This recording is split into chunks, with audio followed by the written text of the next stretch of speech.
We are about to go on a family trip to Japan. And the plan is to do a video in response to this video after our trip and to see if our expectations were met or if they were different or if there was something better or worse and all of that. So this is a before our trip question video, and of course the other one will come after the trip. Hi, I'm Leo, and today you're watching Family Feud.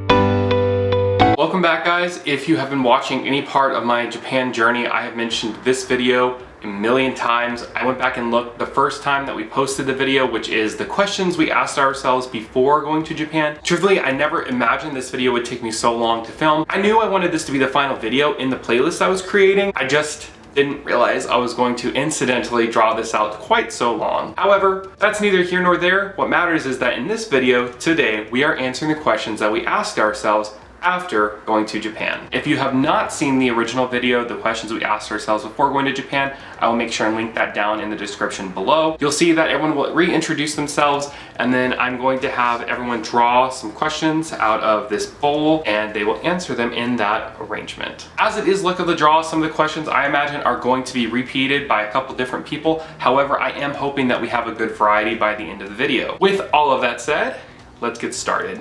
Hi, I'm Sal and welcome back to my channel. Hi, it's me, Tatum. Hello, this is Nathan. Hey guys, it's Erica again.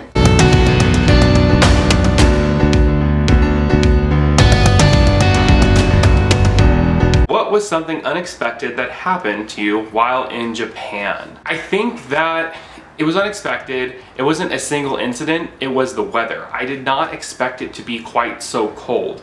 I imagined it was going to be more temperate weather. I imagined it was going to be a little warmer, so when we got there I quickly realized that I did not pack appropriately. I'm also a rather large guy, didn't really have options for buying warmer clothes while there. Food for thought is that be very mindful of the temperatures when you're going. We saw that they were similar to what we were experiencing here in Northern California. I think it was colder maybe because of humidity, or I'm not sure what the factor was. Even though degree wise and temperature wise it seemingly was the same, it definitely felt much colder over there than it did here. My favorite thing that I brought from home, from Japan, to home, is Vulpix. So I got, what was something unexpected that happened to you while in Japan? I got separated. I ended up getting on a train while nobody did. That was unexpected. But thankfully it was only one stop, so I survived. What was the best ride at Tokyo Disneyland Resort? My favorite ride at Tokyo Disneyland Resort was the Pooh Bear. Anyone that goes there should definitely ride on that. The Tigger bouncing was the funnest thing I've ever been on. How will you better prepare for future travels? I don't know. I would probably make sure I make a list of everything I need beforehand instead of last minute.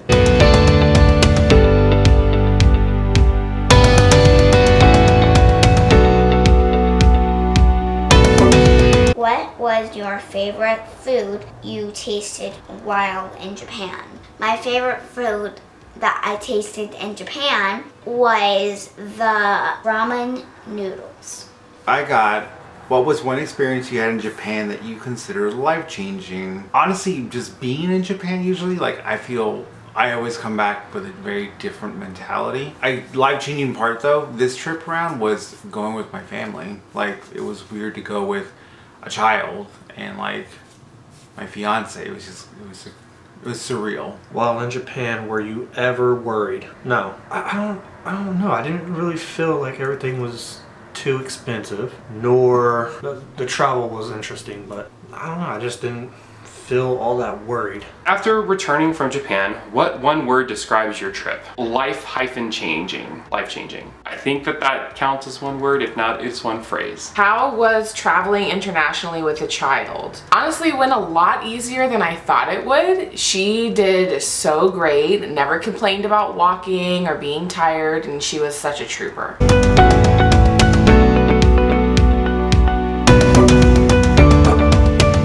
What was one experience you had in Japan that you would call life-changing? The most life-changing I feel like I had was at Team Lab. It was just an out-of-the-world experience. Just everyone around you is kind of in awe, and so you get to be in awe around other people, and it's just definitely someplace I would go again. How will you better prepare for future travels? I know to maybe do a little more research into the weather. I also know that I should better have an idea of planning out my trip. I think we did a really good job when we went to Tokyo this year in sort of having a loose plan that put us in the general vicinity of several different spots that we wanted to visit. I think that that worked very well so that we were not bolting from one area of Tokyo to the other and just wasting a lot of time in transit. That's absolutely something that when I plan my next trip, whether it's local United States or even if it's international, I'm going to be mindful of where do I want to go, how can I best plan so I can see the most and experience the most without traveling and just kind of wasting a lot of time. What was your favorite part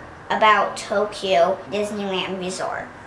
My favorite thing about Disneyland Tokyo Resort is the Pooh Bear ride. What was something unexpected that happened to you while in Japan? Oh, having kids come up to you and basically interviewing you and showing them where you live and then writing everything down. That was pretty interesting. It was pretty cool too. Is there something you would not do again when you visit Japan? I liked the Pokemon Center a lot, or the Pokemon Restaurant a lot, the Pokemon Cafe. It was great, but I wouldn't really do it again. Just a little overpriced, and honestly, I didn't even get to touch an Eevee.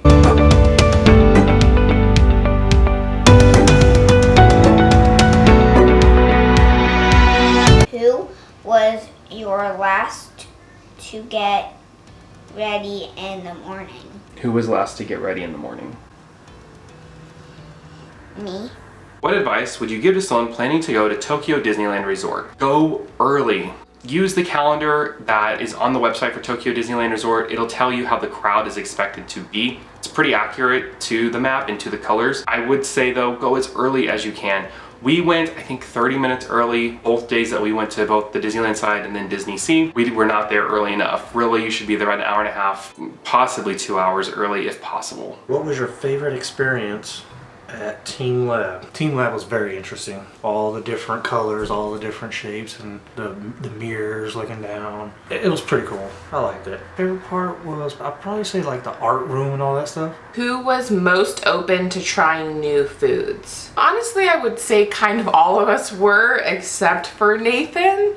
There were some things that he definitely didn't want to try, but he did do a lot better than I thought he would. Everyone was kind of open to trying everything that we could. What advice would you give to somebody who's planning to go to Tokyo Disneyland Resort? Check the crowd calendar. That probably, I mean, it didn't really save us because we kind of went in a time that was very busy anyways. It helped us, I guess, plan which day we were going to go to do which part. Those calendars are pretty accurate, so if it says it's going to be busy, it's going to be busy.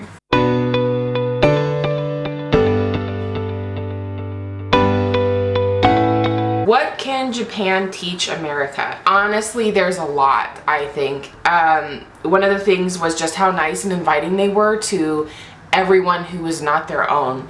They treated us so kindly and were always willing to help even when they couldn't speak English very well. They always went out of their way to try and help us. What was something that you enjoyed about Odaiba? I enjoyed the Ferris wheel. The Ferris wheel was pretty cool, although it did feel a little scary.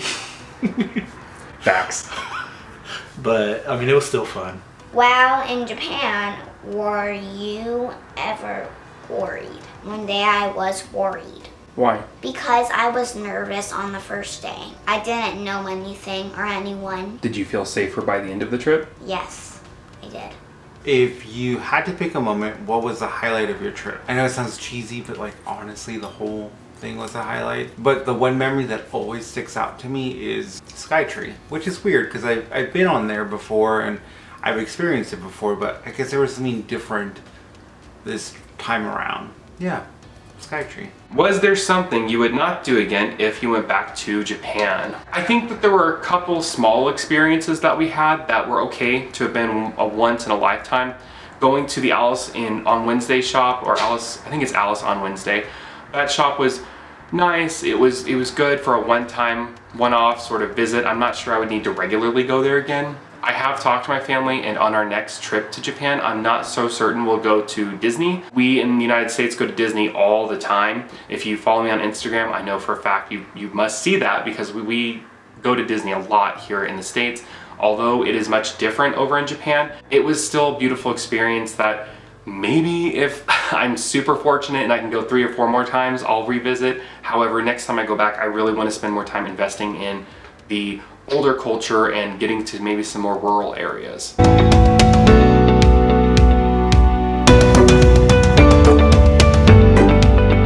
Was there something you would not do it again if you went back to Japan? No, I'd do it all again. It was all fun. Who was the most uncomfortable while traveling? I will say that I expected, for me personally, to be really uncomfortable during the flight. Bigger guy, I've said that a million times throughout my videos, and I wasn't. Traveling internationally, you do get a little more space, and it made the travel all the better. Obviously, sitting by people I know, it makes it even more comfortable. I would say if I sat by strangers, I would have been just fine. Overall, I was the person who was most uncomfortable, not for any sort of social or emotional reason. I am bad with my feet. I don't take care of my feet as best as I should, and probably by day 2 I was really in a lot of pain. Something I'll plan better in the future. Why should someone travel outside of the United States? Traveling's fun? Hold on, let me think of this quote. I don't remember the quote per word, but I know it was something about that life is a book, and someone who doesn't travel is just reading the cover. I feel that we as human beings need to go and see other people, other cultures, other places. There's just something life-changing about it, and something very magical about being able to experience almost different points in time and history of the planet Earth. Like travel, just do it, travel. Where will you be traveling to next? Honestly, I would love to go to Iceland or Australia. Those are a couple of my dream places that I would love to go see. So hopefully one of those, but probably Hawaii for an easier answer. And of course, always Disneyland. How was the flight? Oh, the flight was good. It was very fun. What did you do on the flight? Well, I tried to rest, What made it fun then? hanging out with my parents. Oh, that's sweet.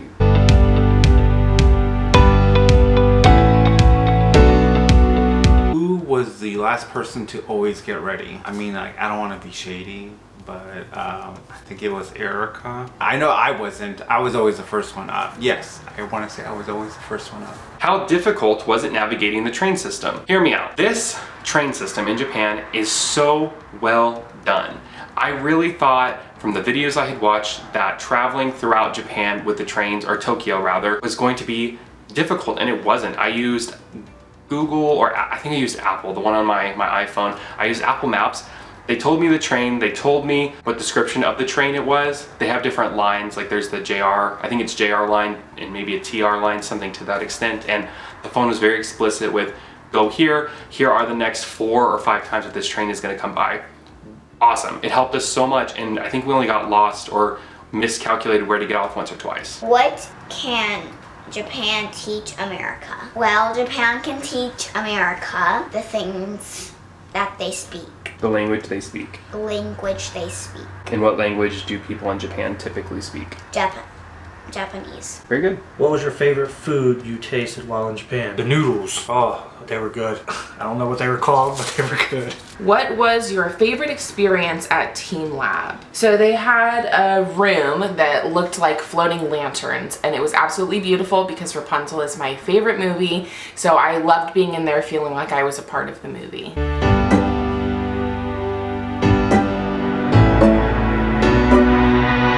Who led the group from place to place throughout the trip? Really, I think we overall took turns most of the time. I don't know if Nathan really chose to lead often, but I know between Erica, Salvador, and myself, we all exchanged. It was just whoever had their phone out, we would follow that person and listen. After returning from Japan, what one word describes your trip? Awesome. Who out of the group bought too much stuff? I'm gonna say Nathan.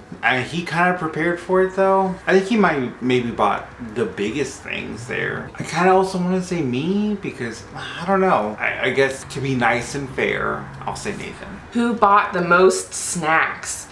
Honestly, we all kind of shared on that. We all kind of bought a bunch at one time. We'd go to 7-Eleven a bunch of times, and we all kind of tried each other's stuff. So I don't think there was anyone in particular that had the most. Where while you be traveling to next? I don't know yet. Where would you like to travel to next? I would like to visit Animal Kingdom.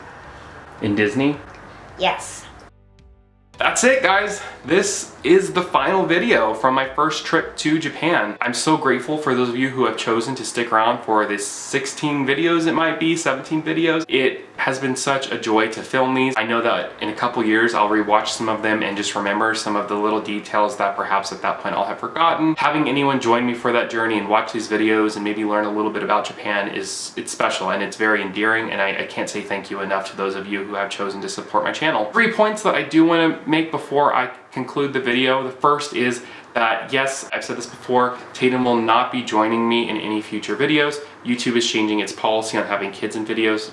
Unfortunately, this will be the last video that you see her in. 2, I did want to say that I have a playlist of all these videos. If you check on my channel under playlist, it's called Traveling to Japan. It has all the videos in chronological order of my time while in Japan. And you can watch those through if you've missed any or if you just get really bored and want to hear about my time in Japan. Lastly, I did mention this in the last few videos, as I'm unsure if I plan to make more videos down the road. I plan to finish throughout 2019, just not sure if 2020 this is something that I'm going to dedicate a ton of time to. I want to say thank you once more. Thank you for all the support and nice things that people have said over the last 10 months now. It's felt, as someone who has chosen to spend some of my time creating something, whether you view it as mundane or you found it interesting whatsoever, I just think that it's really awesome that anyone would choose to spend some time in watching my videos. Thank you so much. I hope you guys have a wonderful rest of your 2019. And if you have any questions about Japan, specifically Tokyo, feel free to leave those in the comments below. I will do my best to respond to those if any arise. Take care. Have a wonderful day. Bye.